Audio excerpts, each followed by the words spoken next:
अगर students business accounts के आज के सेशन में हम लोग जो टॉपिक डिस्कस करने वाले हैं उस टॉपिक का नाम है कैश बुक।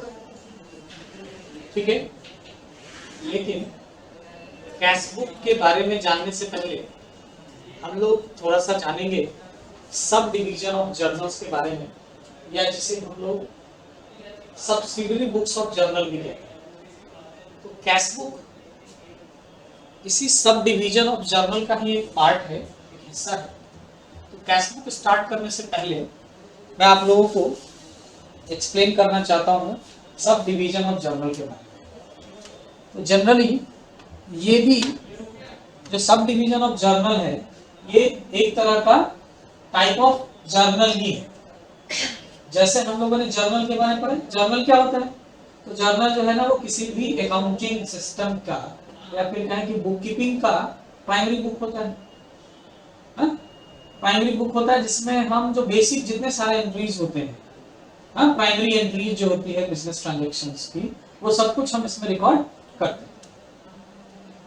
लेकिन ये जर्नल रिकॉर्डिंग तब तक आसान होता है जब तक हमारा जो ट्रांजैक्शन का जो लेवल है ना वो स्मॉल या मीडियम लेवल है। मतलब कुछ ट्रांजैक्शंस हमें रिकॉर्ड करना हो तो हम क्या करते हैं, सिंपल जर्नल एंट्री करते हैं जिसमें हम ईच एंड एवरी ट्रांजैक्शन या यूं कहे कि every type of transaction, every nature of transactions तो हम एक जगह एक ही जर्नल के अंदर रिकॉर्ड कर लेते हैं। लेकिन जब हमारा बिजनेस या फिर हम ऐसे बिजनेस के लिए अकाउंटिंग के लिए अकाउंटेंट अपॉइंट किए गए हैं जो बिजनेस का जो एरिया है बहुत ही लार्ज है, बहुत बड़ा बिजनेस है, जहां पे ट्रांजैक्शन जो होते हैं ना वो एक ही नेचर के, मतलब थाउजेंड्स ऑफ ट्रांजैक्शंस होते हैं, लैक्स ऑफ ट्रांजैक्शंस होते हैं, जिन्हें एक जर्नल बुक के अंदर रिकॉर्ड करना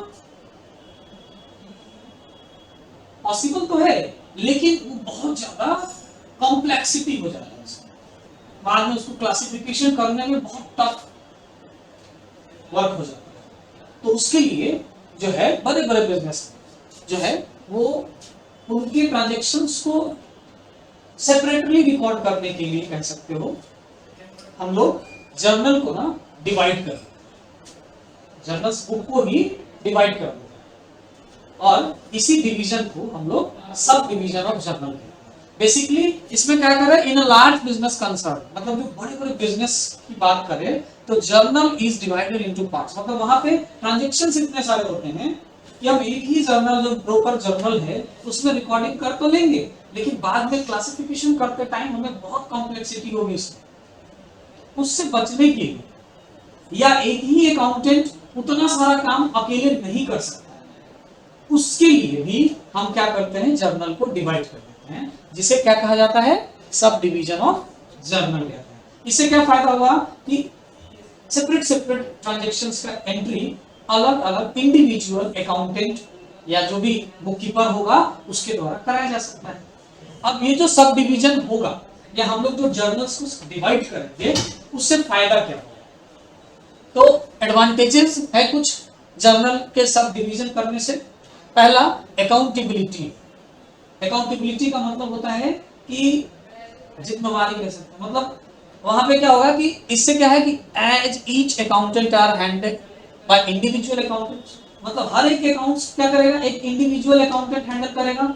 जैसे किसी को मिल जाएगा कि तुम सिर्फ कैश की एंट्री करो, जितना सारा कैश ट्रांजैक्शंस हो रहा है तुम सिर्फ उसकी एंट्री करो।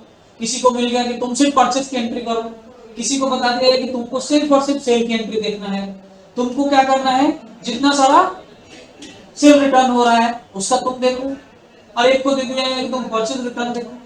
तो ऐसे क्या होगा, सेपरेट सेपरेट जब बढ़ जाएगा तो अकाउंटेबिलिटी बढ़ जाएगी ना, मतलब उसकी जिम्मेवारी फिक्स हो जाएगी कि भाई हमको क्या करना है, सिर्फ परचेज, तो हमको परचेज का हर एक चीज ध्यान देना है। सेल के लिए मुझे चुना गया है तो मुझे सेल का सारा कुछ अच्छे से रिकॉर्ड करना है। ये सब चीज एक फायदा होगा और सब कुछ प्रॉपर वे में एक जगह इकट्ठा भी होता है, कलेक्ट भी होता है। दूसरा है एक्यूरेसी। किसी एक ही चीज के लिए सेपरेट अगर हम अकाउंटेंट रखेंगे उसका क्या रहेगा, कॉन्सेंट्रेट एकदम बिल्कुल सही रहेगा, तो उसमें एक्यूरेसी रहेगी, बिल्कुल कोई गलत वलत होने के चांसेस कम रहेंगे। नहीं तो ऐसे क्या होगा कि एक ही जगह सारा एंट्री हो रहा होगा, तो परचेज वाला परचेज रिटर्न भी एक ही साथ हो रहा है जो कर रहा होगा, तो गलती से परचेज को परचेज रिटर्न कर सकता है और परचेज रिटर्न को गलती से वो परचेज में एंट्री ले सकता है। तो ये सब चीजों से भी आपको छुट्टी मिल जाएगी और आप एक्यूरेट जो है वो रिकॉर्डिंग कर सकते हैं। Next, division of labour as accountant are maintained by separate accountant it ensure faster recording. अब क्या है कि डिवीजन ऑफ लेबर होगी ना, इसमें क्या है कि हर एक अकाउंटेंट को सेपरेट मिल जाएगा, भाई तुमको ये करना है, तुमको ये करना है, तो वो काम क्या होगा, जल्दी होगा, आसानी से होगा। ठीक है, उसके बाद economical as division of labour brings in specialisation the process becomes efficient and thereby become economical.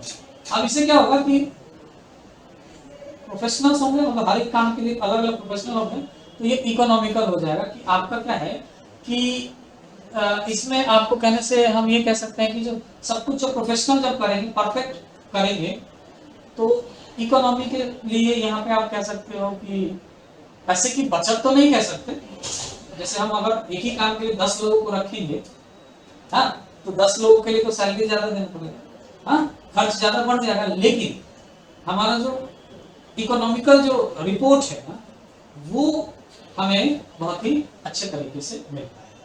ठीक है, ease of audit and analysis, the analysis of transaction which are similar in nature becomes easy.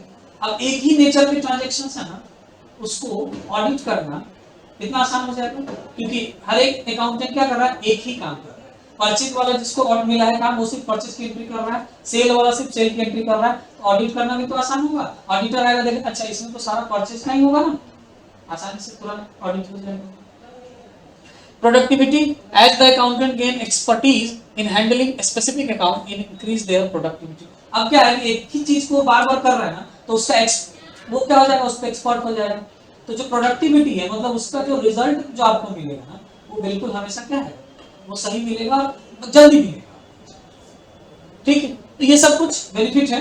अब अगर इसको sub division जब करते हैं ना, तो जर्नल का जो सब डिवीजन किया जाता है, इसके लिए 8 अलग अलग बुक्स बनाए जाते हैं, यानी कि जर्नल एंट्री को ही 8 अलग अलग बुक्स में डिफरेंट डिफरेंट टाइप्स के रिकॉर्डिंग किए जा सकते हैं। अब उन 8 बुक्स में क्या क्या है, तो चलिए यहाँ देखिए, ये 8 बुक्स है यहाँ पे। पहला परचेज बुक, जिसको हम लोग परचेज जर्नल भी कहते हैं। दूसरा सेल्स बुक या सेल्स जर्नल। तीसरा परचेज रिटर्न बुक या परचेज रिटर्न जर्नल। चौथा सेल्स रिटर्न बुक या सेल्स रिटर्न जर्नल। पांचवा है बिल रिसीवेबल बुक और बिल्स पेबल बुक है छठा। और सातवां है कैश बुक, जो हमें स्पेशली हमें पढ़ना यही है जनरली। बाकी सारों पे हम उनका इंट्रो आपको देंगे, लेकिन मेनली हमें फोकस करना है कैश बुक पे या कैश जर्नल पे। और लास्ट में है जर्नल प्रॉपर। जर्नल प्रॉपर क्या होता है, तो वो जर्नल जो अभी तक हमने सीखा है करना, उसे हम लोग जर्नल प्रॉपर कहते हैं, जिसमें सारा मिक्सअप करके एक जगह रिकॉर्ड होता है। लेकिन यहाँ पे बाकी जो बुक्स हैं, अब जैसे परचेज बुक है, उसमें सिर्फ परचेज की एंट्री होगी।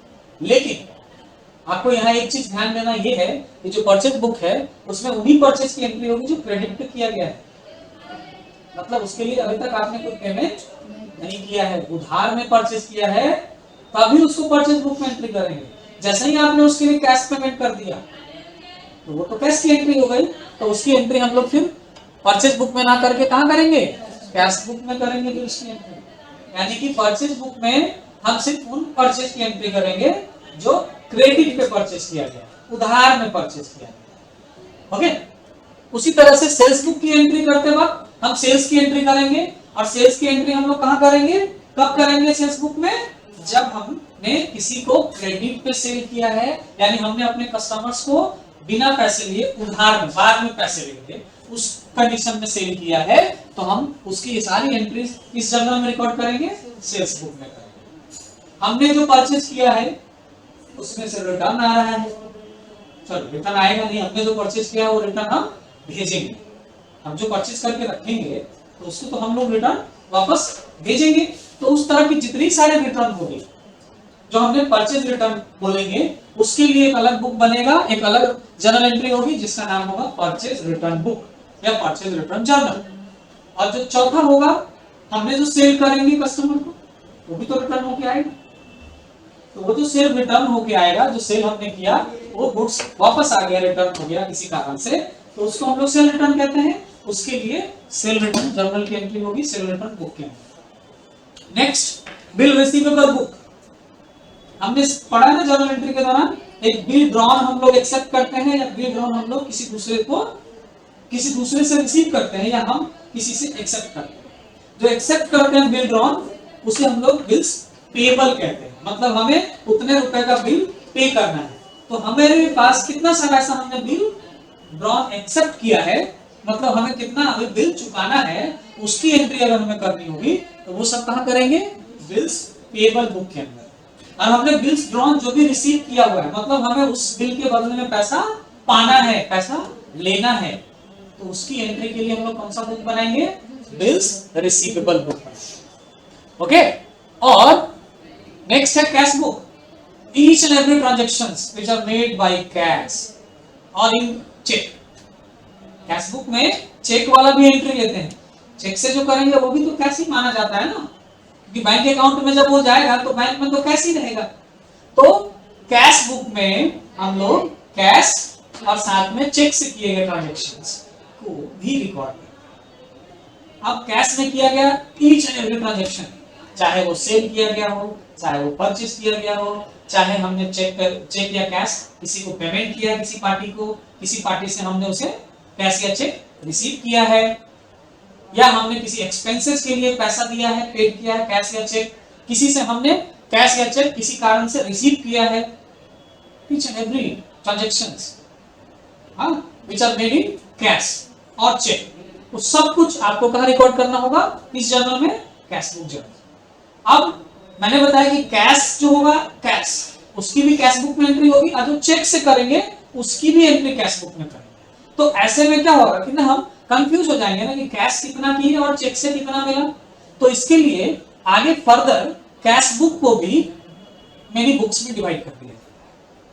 कैश के लिए कैश बुक में सिर्फ कैश की एंट्री के लिए अलग कैश बुक बना दिया जाता है, और कैश और चेक दोनों की एंट्री अगर हमें करना है तो उसके लिए फिर अलग कैश बुक बना दिया।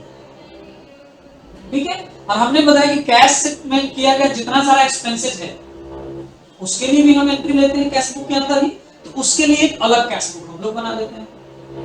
अब ये अलग अलग कैश बुक बार बार बोल रहे क्या होता है सर, कितना कैश बुक बनाएंगे, तो 4 डिफरेंट कैश बुक्स हम लोग बनाते हैं, 4 टाइप्स से। एक सिंपल कैश बुक होता है जिसमें सिर्फ और सिर्फ ओनली एंड ओनली हम लोग कैश की एंट्री करते हैं, जो कैश ट्रांजैक्शन होता है उसकी एंट्री के लिए हम लोग सिंपल एक कैश बुक बनाते हैं, मतलब उसमें चेक से किए गए ट्रांजैक्शन को भी रिकॉर्ड नहीं करें।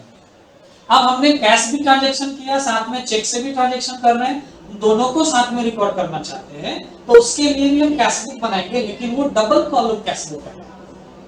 डबल कॉलम कैश बुक जिसमें एक कॉलम कैश के लिए भी होगा और एक कॉलम चेक के लिए भी। ठीक है, और एक होता है ट्रिपल कॉलम कैश बुक। मान लेते हैं कि हमारे बिजनेस में ना डिस्काउंट का भी काम होता है, मतलब हम हर ट्रांजैक्शन में डिस्काउंट लेते या देते हैं, तो डिस्काउंट में भी तो कैश जाएगा ना, या कैश आएगा आपके पास बचेगा, तो उसके लिए भी तो एक कैश बुक होगा। तो जब हम लोग डिस्काउंट के साथ साथ कैश बुक की एंट्री लेंगे तो उसके लिए हम लोग ट्रिपल कॉलम कैश बुक करेंगे, जिसमें कैश के लिए एक कॉलम होगा, चेक के लिए एक कॉलम होगा और डिस्काउंट के लिए। ठीक है, और एक जो हमने बताया कि हम एक्सपेंस की एंट्री के लिए अलग कैश बुक बनाएंगे, ऐसे टाइप के कैश बुक को हम लोग पेटी कैश बुक कहते हैं। पेटी कैश बुक, पेटी कैश बुक को हिंदी में बोले तो वो होता है खुदरा बही खाता। जो छोटे मोटे खर्चे वाले काम होते हैं उनके लिए वो अलग कैश बुक बनाते हैं। नहीं तो पता चला कि अगर हम छोटे छोटे खर्चे, जैसे हमने कुरियर का खर्चा लिखा, रिफ्रेशमेंट चाय नाश्ते का खर्चा हो गया, बिजनेस में हर चीज को तो रिकॉर्ड करना है। अब अगर हम कैश बुक में डायरेक्ट उन सब खर्चे को लिखे तो दिन भर में 5 बार चाय आ रहा है, 5 टाइम्स दिन भर में चाय मंगवाया गया, हाँ, और ऐसे महीने में हो गया कितना 150 टाइम्स, तो पता चला कैश बुक जो है उसी से भर जाएगा। हाँ, तो इसके लिए वो कैश बुक उसी से पूरा फिल होता जाए। इससे बचने के लिए क्या किया जाता है, उसके लिए अलग पेटी कैश बुक बनाते हैं, ताकि जितना चाय नाश्ता खर्चा पानी इधर उधर जो भी है उसे हम लोग एक सेपरेट बुक में करेंगे और बाद में उसका टोटल एक साथ लेके कैश बुक में डाल देंगे। लीजिए पेटी कैश बुक से इतना खर्चा बना। ओके, और उसके बाद हमने तो सारा कुछ डिस्कस कर लिया कि इसको इस बुक में लेंगे, इसको उस बुक में लेंगे, इसको इस बुक में रिकॉर्ड करेंगे, लेकिन जो किसी भी बुक में रिकॉर्ड नहीं हो पाएगा तो जैसे ना परचेज उधार में है ना सेल उधार में है, तो हम ना परचेज बुक यूज कर सकते हैं ना सेल बुक यूज कर सकते हैं, ना ही परचेज रिटर्न है ना ही सेल रिटर्न है, हाँ?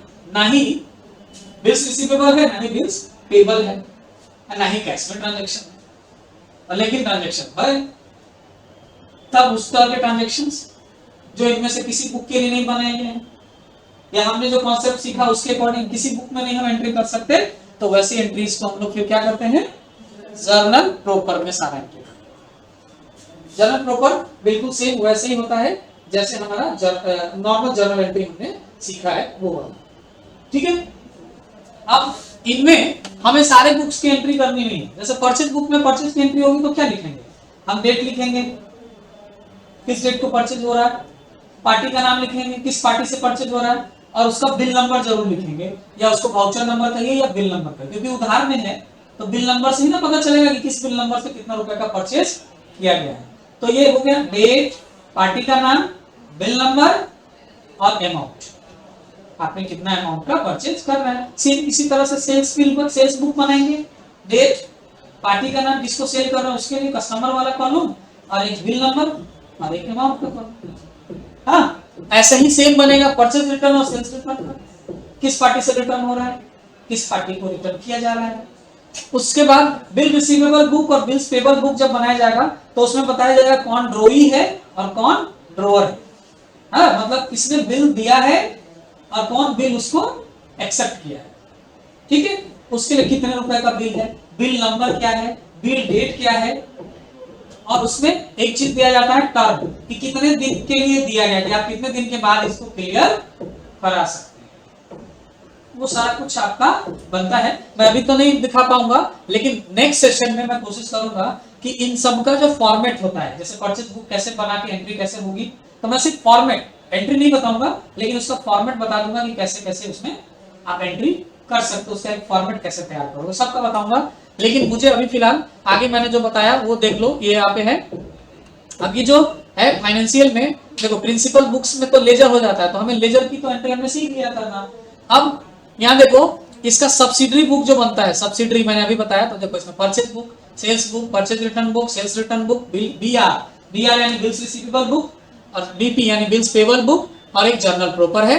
और यहाँ मैंने बताया कि कैश बुक जो होता है वो इसी सब डिवीजन का हिस्सा है। कैश बुक को मैंने फर्दर बताया ना 4, ये देखो सिंपल कैश बुक है, cash book with discount column, मैं इसको डबल कॉलम भी कह सकते हो। तो डबल कॉलम में मैंने क्या बताया कि कैश और डिस्काउंट बैंक का, मैंने क्या बताया कैश का और चेक का करना है। इन केस में भी क्या ऐसा भी है कि आपके पास जो आप ट्रांजैक्शन करते हैं वो चेक से नहीं करते, सिर्फ कैश में करते हैं, लेकिन डिस्काउंट करते हैं, तो फिर वहां पे भी ये डबल कॉलम कैश बुक काम आएगा, एक कॉलम कैश का और दूसरा डिस्काउंट के लिए। या अगर आप कैश और चेक का करते हैं तो भी डबल कॉलम यूज करेंगे, एक कॉलम कैश और दूसरा कॉलम चेक के लिए। और अगर आप तीनों करेंगे तब फिर यहाँ पे हम लोग cash book with bank and discount column, मतलब ट्रिपल कॉलम कैश बुक का यूज करेंगे, इसमें cash column, bank column, cheque का कॉलम और डिस्काउंट का कॉलम, तीनों हो जाएगा। और नेक्स्ट मैंने बताया अभी क्या, पेटी कैश बुक। अब आइए जानते हैं कि सिंपल कैश बुक, जिसको हम लोग सिंगल कॉलम कैश बुक भी कहते हैं, मतलब इसमें कैश का कॉलम क्या होगा, एक ही होगा। तो ये कैसे बनाया जाए, तो चलिए आइए देखते हैं। यहाँ पे हमारे पास एक एग्जांपल है कैश बुक के लिए, हमारे पास ये कुछ क्वेश्चंस हैं, ठीक है। अब इसकी जो जर्नल एंट्री होगी, ये तो है जर्नल, ये तो लेजर नहीं है, जर्नल ही है ये भी, यानी सिंपल प्राइमरी रिकॉर्ड होगा। तो इसकी जर्नल एंट्री करते वक्त हमें सिंपल कैश बुक बनाना है। तो देखो सिंपल, अब ये जो है ना, हमने माना कि ये रामू नाम के व्यक्ति का एक क्या है, रिकॉर्ड है,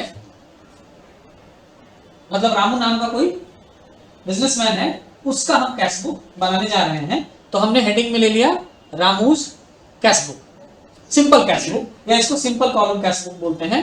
अब आपको जब मैं इसका फॉर्मेट दिखाऊंगा, मैंने इसे बना भी रखा है, मैं इसको ना एंट्री को डिलीट कर दे रहा हूं, आपको बना के सिखाऊंगा मैं इसको कैसे किया गया है, ये सब मैं डिलीट कर देता हूं, ठीक है। मैं इसको आपको बना के देता हूं, ये डेट रहने दीजिए, बाकी सारा बैलेंस जीरो हो गया। चलिए अब ये कैश बुक का फॉर्मेट आप देखो तो आपको कुछ याद आ रहा होगा, कुछ पिछला सेशन याद आ रहा है क्या, ये फॉर्मेट किसके जैसा दिख रहा है, लेजर के जैसा दिख रहा है, तो ये जो कैश बुक होता है ना, सिंपल कैश बुक, वो दिखने में बिल्कुल लेजर के जैसा होता है, लेकिन ये लेजर है नहीं।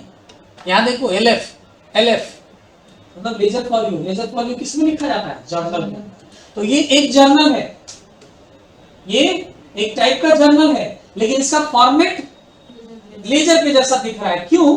क्योंकि कैश ट्रांजैक्शन जो हम करेंगे, और कैश ट्रांजैक्शन में कैश पेमेंट भी होगा और कैश रिसीव भी होगा। तो पेमेंट करेंगे तो हम डेबिट में लेंगे क्योंकि एक्सपेंस होगा, और कैश जब रिसीव करेंगे तो वो इनकम होगा, तो उसके लिए हमें क्रेडिट साइड में एंट्री लेनी होगी।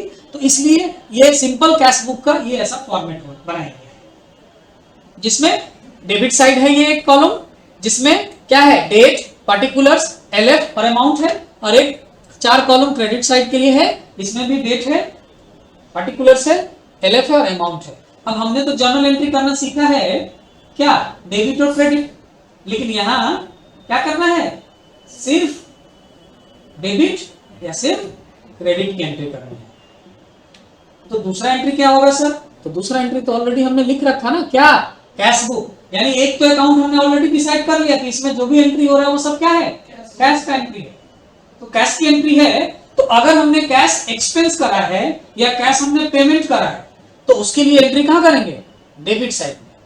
और अगर हमने कैश रिसीव किया है तो हम उसकी एंट्री कहां करेंगे? क्रेडिट साइड में। अब इसमें भी वही रूल है, कौन सा? तो हम कैश बुक बनाते वक्त जो एंट्री लेंगे, तो जो डेबिट साइड में जो एंट्री करेंगे वो क्रेडिट अकाउंट की एंट्री करेंगे, और क्रेडिट साइड में जो एंट्री करेंगे वो डेबिट अकाउंट की एंट्री करेंगे। और इसमें भी टू और बाई का कॉन्सेप्ट चलता है। डेबिट साइड में जो अकाउंट का नाम लिखेंगे उसके पहले टू यूज करेंगे, और क्रेडिट साइड में अकाउंट का नाम लिखने से पहले बाई का यूज करेंगे। अब आपको थोड़ा सा सोचना पड़ेगा कि एंट्री करे तो करे कैसे। तो चलिए पहला एंट्री स्टार्ट करते हैं। पहला एंट्री है फोर्थ को। अब ये फोर्थ क्या है? तो सपोज करो मैंने ले लिया अगस्त मंथ लिया हुआ है, सपोज करो ये अगस्त महीने का ही है। चलो 4th of अगस्त पहला एंट्री है, जिसमें क्या किया जा रहा है? Sold goods to Tanu for cash ₹16,000। तो अब कैश सेल किया जा रहा है, तो कैश जब सेल करेंगे तो कैश ये इनकम होगा या एक्सपेंस होगा? सेल करेंगे कैश से, कैश सेल कर रहे हैं हम लोग, तो कैश इनकम होगा। रिसीव करेंगे कैश, तो अभी अभी मैंने बताया जब रिसीव करेंगे तो उसकी एंट्री कहां करेंगे? क्रेडिट साइड में। ठीक है। और जब यही पेड कर रहे होते तब कहां करते? डेबिट साइड में। अभी तो फिलहाल ये क्रेडिट साइड में एंट्री होगी, तो हम लोग एंट्री लेंगे क्रेडिट साइड में। यहां क्रेडिट साइड में कितने तारीख की एंट्री? 4 अगस्त। ठीक है, तो हम यहाँ पे डेट ले लेंगे 4 अगस्त, सपोज 2022 का है ये एंट्री 22। और हमने क्रेडिट में अकाउंट लिखने से पहले बाई लगाना है, और इसमें कौन सा अकाउंट लेना है? यहाँ पे जो अकाउंट लेंगे वो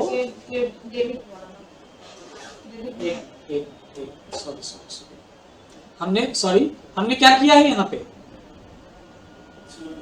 सोल्ड किया है। तो सोल्ड करने पे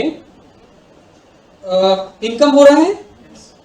ठीक है, इनकम हो रहा है ना, तो इनकम हो रहा है। एक चीज तो यहाँ पे आपको ध्यान रखना है, मैंने अभी क्या बताया कि इनकम होगा तो क्रेडिट और एक्सपेंस होगा तो डेबिट। नहीं, ये अपोजिट कर लीजिए, सॉरी बाय मिस्टेक मैंने बोला।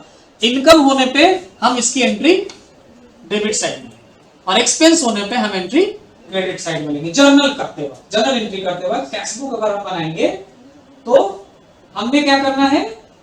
मैंने जो भी पहले बोला सब भूल जाओ, अभी जो मैं बोल रहा हूं उसको ध्यान रखना है।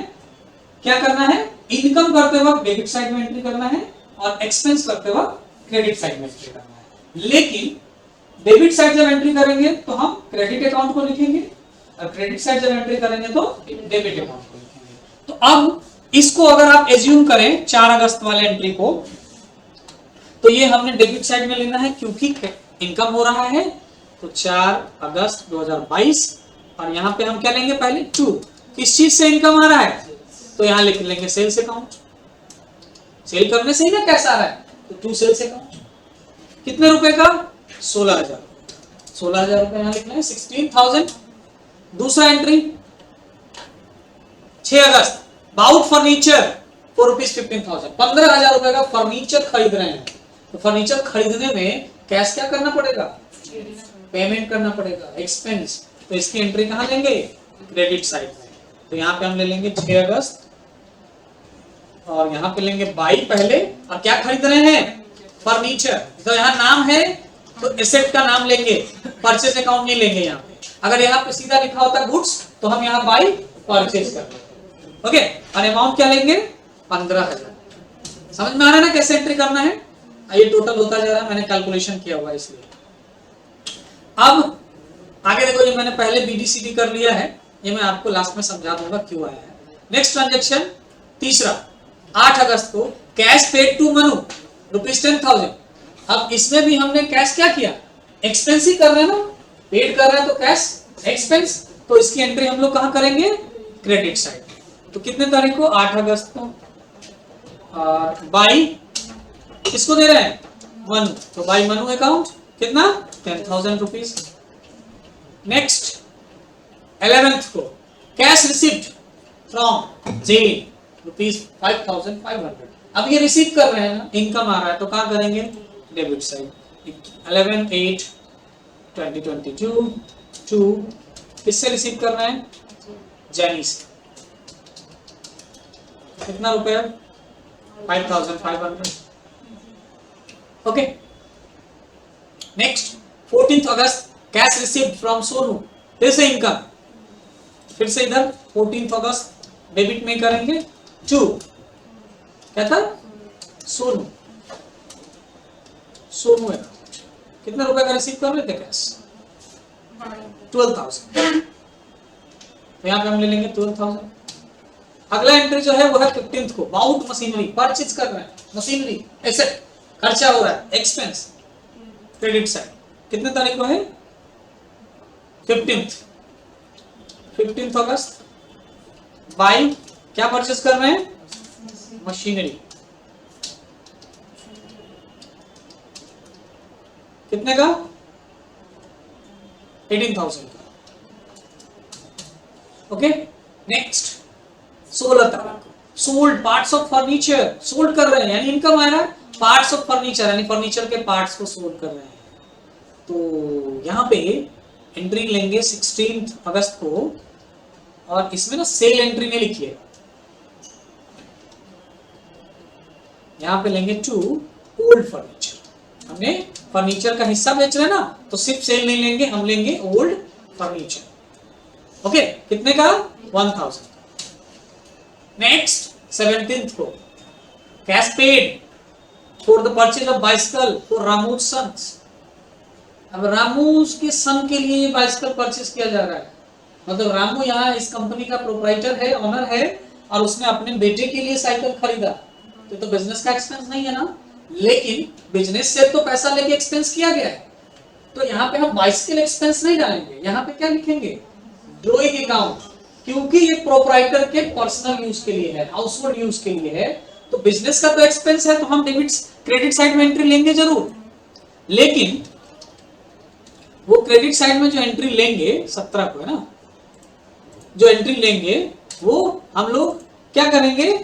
तो बिजनेस के एक्सपेंस में नहीं डालेंगे। अगर बिजनेस के लिए साइकिल खरीदा जाता तो यहां हम लिखते बाई बाइसिकल अकाउंट, लेकिन ये बिजनेस के लिए ना लेकर के बिजनेस ऑनर अपने बेटे के लिए ले रहा है, तो मतलब ये पैसा ड्रॉइंग के रूप में, तो यहां हम ले लेंगे बाई ड्रॉइंग अकाउंट। एंड कितना अमाउंट? 1500, ये डाल दिया हमने। नेक्स्ट 19th को है कैश सेल, कैश सेल से इनकम आ रहा है। 19th अगस्त डेबिट साइड में ले लीजिए टू सेल्स अकाउंट, कितने रुपए का? 15,000, 15,000। नेक्स्ट एंट्री है कैश परचेज, तो परचेज यानी एक्सपेंस कब का? 20th को, 20 अगस्त 2022 बाई परचेज अकाउंट। ओके, कितना अमाउंट है? 13,500। अब जैसा कि मैंने फॉर्मूला लगा रखा है, तो ये फॉर्मूला मैं डिलीट कर दूं, सब कुछ ये सब डिलीट कर, ठीक है, ये भी डिलीट कर दें, समझना। अब जैसा कि मैंने लेजर में सीखा था कि जहां टोटल लिखेंगे वो डबल अंडरलाइन से क्रॉस होगा ना, तो यहां हमने टोटल यहां लिखना है, डबल अंडरलाइन क्रॉस किया हुआ है। ओके, यहाँ पे मैंने ये कर दिया, मोटा लाइन कर दिया, अब इस पे डबल अंडरलाइन ले लेते हैं। ओके, अब देखो मैंने इसका टोटल किया हुआ है, ये अगर डेबिट साइड का टोटल निकालोगे ना तो ये अमाउंट आता है 49,500, और क्रेडिट साइड का अगर टोटल अमाउंट निकाला जाए तो ये आता है 58,000। और जैसा कि हमने लेजर बैलेंसिंग करते वक्त सीखा था ना टोटल करना, तो यहाँ पे भी सेम रूल अप्लाई करना है। मतलब जो टोटल अमाउंट, जो मैक्सिमम अमाउंट है, उस मैक्सिमम अमाउंट को हमें दोनों साइड लिखना होता है। तो मैक्सिमम अमाउंट कौन सा है? ये 58,000, तो हम यही दोनों साइड लिख लेते हैं 58,000, और यहाँ पे भी ये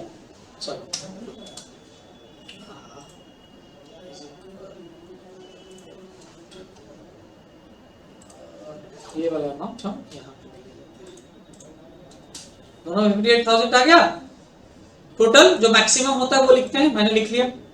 अब इस मैक्सिमम अमाउंट में से मिनिमम अमाउंट को हम कम करेंगे, और अमाउंट मैक्सिमम किधर हो गया? इधर, जहां हम इनकम लिख रहे थे, एक्सपेंस लिख रहे थे, इधर तो एक्सपेंस लिखा है ना हमने। एक्सपेंस साइड का टोटल ज्यादा है, इनकम साइड का टोटल कम है ना। तो अब इन दोनों का डिफरेंस निकालेंगे, तो यहां मैं निकाल लूं, इज इक्वल 58,000 माइनस 49, कितना गया? 8,500। अब जैसा कि मैंने बताया था कि जिधर टोटल ज्यादा होता है उधर बैलेंस कहां लिखा जाता है? टोटल से नीचे। तो ये 8,500 हम यहाँ नीचे लिखेंगे, और इसको हम लोग क्या कहते हैं? ये बाई साइड है, तो बाई बैलेंस बीडी, क्योंकि ज्यादा अमाउंट है, और जो ज्यादा अमाउंट होता है वो नेक्स्ट मंथ के लिए जाता है। तो अगस्त के बाद नेक्स्ट क्या आएगा? सितंबर। तो यहाँ लेंगे 1 सितंबर, और ये अमाउंट इधर कम था तो इधर यही टोटल जो डिफरेंस आया वो यहाँ टोटल के ऊपर में लेंगे, और ये डेबिट साइड में पहले 2 लिखते हैं, to balance CD carry forward, और ये मंथ का एंड डेट हो जाएगा 31 अगस्त। ओके, इस तरह से आपका कैश बुक बन के तैयार हो जाएगा। अब ये बैलेंस सीडी क्लोजिंग बैलेंस हो गया, और ये बैलेंस बीडी क्या हो जाएगा? नेक्स्ट मंथ के लिए यही ओपनिंग बैलेंस। ठीक है, अगर अब मुझे अगला इसी का अगले मंथ का सितंबर का कैश बुक बनाना हो तो पहले हमारे पास ये तो ओपनिंग बैलेंस होगा अगस्त का, ये ओपनिंग बैलेंस लिखेंगे, ये बाई साइड में है, बाई बैलेंस बीडी है ना। अब इसका क्या मतलब बनता है? तो हमने अभी बताया कि इधर सारा इनकम लिख रहा है और इधर सारा एक्सपेंसेस लिख रहा है, मतलब एक्सपेंस ज्यादा और इनकम कम है ना। एक्सपेंस ज्यादा हो गया, इनकम कम है, तो ये जो बैलेंस जो आएगा ना, ये बैलेंस इधर जब अगले मंथ बनाएंगे तो पहले ऊपर में यहाँ सबसे पहले लिख देंगे 1 सितंबर को बाय बैलेंस बीडी, जितना रुपया आएगा वो अमाउंट लिख देंगे। और देन उसके बाद उस मंथ की जितनी सारी एंट्रीज होगी इनकम एक्सपेंस की, वो डेबिट और क्रेडिट साइड में हम बांट लेंगे, फिर दोबारा टोटल करेंगे, और फिर उस मंथ का जो आएगा वो हम यहाँ पे बीडी और सीडी करेंगे। और इस तरह से हर मंथ पे, अगर आपसे, आप जहाँ के अकाउंटेंट है वहां बोला जा रहा है मंथली बनाने का, तो इस तरह से आप मंथली कैश बुक बनाएंगे। आपसे बोला जा सकता है फोर्टनाइटली बनाने के लिए, यानी हर 15 दिन के लिए भी बनाया जा सकता है। तो जब 15 दिन का बनेगा तो ये जो बैलेंस बीडी हो जाएगा ना, वो उसी महीने के 16 तारीख को हो जाएगा, और जो यहाँ बैलेंस सीडी होगा वो उसी महीने की 15 तारीख, 15 को क्लोज और 16 को ओपन। ठीक है, इस तरह से हम लोग सिंपल कैश बुक बनाते हैं। अब आप लोगों को मैं एक दे रहा हूं क्वेश्चन, जिसमें आपको बताया जा रहा है कि cash in hand. Cash in hand का मतलब यही जो अभी मैंने बताया ना कि ये जो बैलेंस बीडी हुआ ये है ना, तो अब आपको बताया जा रहा है कि कैश इन हैंड है हमारे पास। तो कैश इन हैंड का मतलब है कि ये कैश आपके पास है, पिछले महीने का आपके पास है, और ये जो बैलेंस आया है ना, अरे इसका अगले महीने ले जाएंगे ना तो ये बैलेंस नहीं है, इतना बैलेंस हमारे ऊपर लायबिलिटी है। ठीक है, तो इसकी एंट्री जब हम करेंगे कि कैश इन हैंड की, तो टू बैलेंस बीडी में लिखेंगे, यानी डेबिट साइड में लिखेंगे। और अगर ये वाला एंट्री होगा बाई बैलेंस बीडी, यानी कि कैश हमारे पास इन हैंड नहीं है, कैश लायबिलिटी है, तो हम लिखेंगे इधर क्रेडिट साइड में पहले लिखेंगे उसके फर्स्ट एंट्री में बाई बैलेंस बीडी। ठीक है, तो ये आपके सामने ये क्वेश्चन है, ये क्वेश्चन आप लोग सॉल्व करके अभी मुझे बताएंगे सिंपल कैश बुक में। और आज के सेशन में हम बस इतना ही एंट्री करते हैं। आगे हम लोग अगर कल कोई कंफ्यूजन होगा तो नेक्स्ट सेशन करेंगे, जिसमें कैश सिंपल कैश बुक एक बार डिस्कस कर लेंगे, और देन उसके बाद हम लोग डबल कॉलम कैश बुक के बारे में सीखेंगे, और साथ ही साथ कल के सेशन में हम लोग ट्रिपल कॉलम भी सीखेंगे। ओके, और ये आप लोग तब तक बनाइए, और फिर मैं अभी आगे इसका आंसर भी आप लोग को मैच करवाऊंगा, और अभी ही मैं आप लोगों को वो परचेज सेल्स बुक ये सब का फॉर्मेट बता दूंगा कि क्या करना है, ठीक है ना। तो चलिए जल्दी से आप लोग इसको सॉल्व कीजिए ये क्वेश्चन, तब तक हम लोग ब्रेक के बाद मिलते हैं। देखिए, तो आप लोगों ने ये क्वेश्चन जो मैंने आप लोगों को दिया था, ये आप लोगों ने सॉल्व कर लिया। इसका आंसर मैं आप लोग को मैच करा दूं। इस क्वेश्चन का जो आंसर है वो ये रहा, यहाँ पे देखिए ये इसका आंसर है। टोटल कैश बुक में बैलेंस जो बीडी आ रहा है, इस बार हमारे पास पैसा बच रहा है इस महीने का, बैलेंस बीडी देखो 2 साइड में आ रहा है, ठीक है। इस तरह से आपका ये पूरा आंसर होगा आप लोग जब बनाओगे। तो मैं अगर आप लोग को बता दूं तो एंट्री में पहले नंबर पे क्या था, 1 जुलाई cash in hand. Hand, cash in hand का मतलब मेरे पास पहले से ओपनिंग बैलेंस है, तो हम लोग क्या करेंगे, ये 2 बैलेंस बीडी लेंगे डेबिट साइड में। 1 जुलाई के डेट में जो भी बैलेंस है वो अमाउंट ले लिया मैंने 9500। रिसीव्ड किया है कैश, तो इनकम है, ये भी डेबिट साइड में होगा। 5 जुलाई को 2K ब्रदर्स 4000 रुपए का, ठीक है। पेड किया तो क्रेडिट साइड में जाएगा। 8 जुलाई को बाई भारत बुक डिपो 5000 रुपए का। फिर हमने कैश सेल किया, इनकम हुआ, तो ये आ गया हमारा डेबिट साइड, 2 सेल्स 3200। फिर उसके बाद हमने बाउट परचेज किया है, तो इसका एंट्री हमने लिख लिया यहाँ बाई फर्नीचर। फिर हमने सेल किया, कैश परचेज किया, इसकी भी एंट्री हमने ले ली क्रेडिट साइड। पेड वेजेस, ये भी एक्सपेंस है, तो ये भी क्रेडिट साइड। कैश सेल किया, इनकम आया, ये क्रेडिट साइड। और फिर ये पेड सैलरी हमने एक्सपेंस करा, तो ये क्रेडिट साइड, सॉरी ये डेबिट सेल वाला और क्रेडिट साइड में एक्सपेंस वाला। टोटल अगर हम करें तो इधर डेबिट साइड का टोटल आएगा 19,200 रुपए, जो कि ज्यादा अमाउंट है। क्रेडिट साइड का टोटल कीजिएगा तो अमाउंट आएगा 14,000 में 14,000 रुपए, जो कि आपका कम अमाउंट है। तो ज्यादा वाला अमाउंट 19,200 रुपए दोनों साइड लिखा गया, और इसमें से हमने 14,000 रुपए यानी 14,000 का जब हमने सब्ट्रैक्शन किया तो बैलेंस बच के आया 5,200, 5200 रुपए का, 5,200 रुपए का बैलेंस क्रेडिट साइड में कम था, तो बाई बैलेंस सीधी करके हमने टोटल के ऊपर लिखा। डेबिट साइड में बैलेंस ज्यादा था तो 2 बैलेंस बीडी करके हमने यहाँ पे लिखा। और इस तरह से ये कैश बुक सिंपल कॉलम या फिर कहें कि सिंगल कॉलम कैश बुक हम इस तरह से सॉल्व कर सकते हैं। ओके, तो उसका आंसर है जो मैंने यहाँ ऊपर में क्वेश्चन किया, होप आप सब लोगों ने सही से बनाया होगा।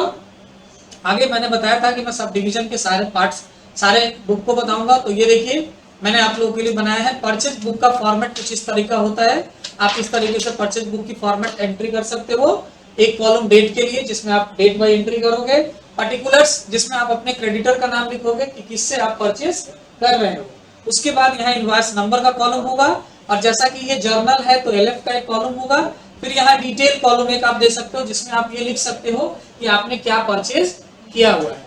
ओके, उसके बाद कितने रुपए का परचेज हुआ वो यहाँ पे टोटल अमाउंट में आप लिख सकते हैं। इसके टोटल के जगह आप अमाउंट भी यहाँ पे लिख सकते हो। ओके, इस परचेज बुक है, सेम इसी तरह से सेल्स बुक है, बस फर्क क्या होगा, यहाँ पर्टिकुलर्स में आपको लिखना होगा नेम ऑफ कस्टमर, ठीक है। डेट कॉलम में डेट, इनवॉइस नंबर में आपने किस इनवॉइस नंबर से सेल किया वो, डिटेल में आपने क्या क्या सेल किया वो, और टोटल अमाउंट ये हो जाएगा। उसके बाद तो ये परचेज बुक और ये सेल्स बुक हो गया, इस तरह का होगा। परचेज रिटर्न बुक का ये फॉर्मेट होगा जिसमें हम डेट कॉलम लेंगे, किस डेट को रिटर्न कर रहे हैं, पर्टिकुलर्स जिसमें आप यहाँ पे भी आप पार्टी का नाम लिख सकते हो कि किसको रिटर्न कर रहे हो, ठीक है। उसके बाद डेबिट नोट नंबर, यानी आप जो रिटर्न कर रहे हैं उस पार्टी को वो उसका नंबर, तो नंबर मतलब एक तरह से ये भी इनवॉइस नंबर होता है। आप पहली बार उसको रिटर्न कर रहे हैं तो डेबिट नोट नंबर आप 1 लिख सकते हैं, या आप पार्टी के नाम के साथ कुछ कोडिंग कर सकते हैं कि आपको ये पता चल सके कि हमने किस पार्टी को कब रिटर्न किया है, तो वो डेबिट नोट नंबर में लेंगे। फिर एलएफ कॉलम, डिटेल में आप डाल दीजिए क्या क्या रिटर्न किया है, टोटल में कितने रुपए का रिटर्न किया है। सेम ऐसे ही परचेज रिटर्न के जैसा ही सेल्स रिटर्न बुक होगा, यहाँ पे डेबिट नोट नंबर है परचेज रिटर्न में, यहाँ क्रेडिट नोट नंबर होगा। ये सेल रिटर्न यानी आपने कितना कौन से पार्टी से रिटर्न लिया है, कितनी बार रिटर्न ले रहे हैं उसके लिए नंबरिंग कर सकते हैं यहाँ क्रेडिट नोट नंबर में। पर्टिकुलर्स में आप अपने कस्टमर का नाम, किससे रिटर्न ले रहे हैं, बाकी डिटेल वही है जो परचेज रिटर्न बुक में है। बिल्स रिसीवेबल, बिल्स पेबल में थोड़ा सा चेंजेस आ जाता है, इसमें आपको डेट लेना होता है किस डेट का ये बिल है। उसके बाद फ्रॉम होम रिसीव्ड, ये बिल जो आप बिल ड्रॉन आप रिसीव कर रहे हो किससे रिसीव कर रहे हैं, मतलब आप अपने उस कस्टमर का नाम लिखोगे जिससे आप रिसीव कर रहे हो। टर्म, कितने दिन का टर्म दिया उसने कि आप कितने दिन में इसका पैसा क्लियर करा सकते हैं, वो टर्म लिखेंगे, ड्यूरेशन कह सकते हैं उसको। LF फिर वही है ड्यू डेट, मतलब जो टर्म डेट है उससे ड्यू डेट कौन सा होगा, मतलब किस डेट तक का वो बोला है कि करवा सकते हैं वो, और यहाँ पे वो अमाउंट कितना है वो, और रिमार्क्स में कुछ लिखना चाहते हो तो रिमार्क्स। सेम वैसे ही बिल्स पेबल होगा, डेट होम एक्सेप्टेंस, किससे आपको बिल्स पेबल किसको एक्सेप्ट करा है, हाँ ये बिल्स पेबल हमने किससे एक्सेप्ट किया है वो, उसके बाद टर्म्स कितने दिन का, ड्यू डेट, टोटल, रिमार्क्स, ये हो जाएगा। उसके बाद जर्नल प्रॉपर में आप कुछ इस तरह से एंट्री करेंगे, वही जैसे हमने जर्नल एंट्री करते हैं। और सिंपल कैश बुक का तो अभी अभी हम लोगों ने देखा कि सिंपल कैश बुक की एंट्री बिल्कुल कैश के लेजर के जैसी होती है। ओके, अब हम लोग आगे नेक्स्ट सेशन में जानेंगे double column cash book, triple column cash book और पेटी कैश बुक के बारे में। ओके देन, थैंक यू, मिलते हैं नेक्स्ट सेशन में।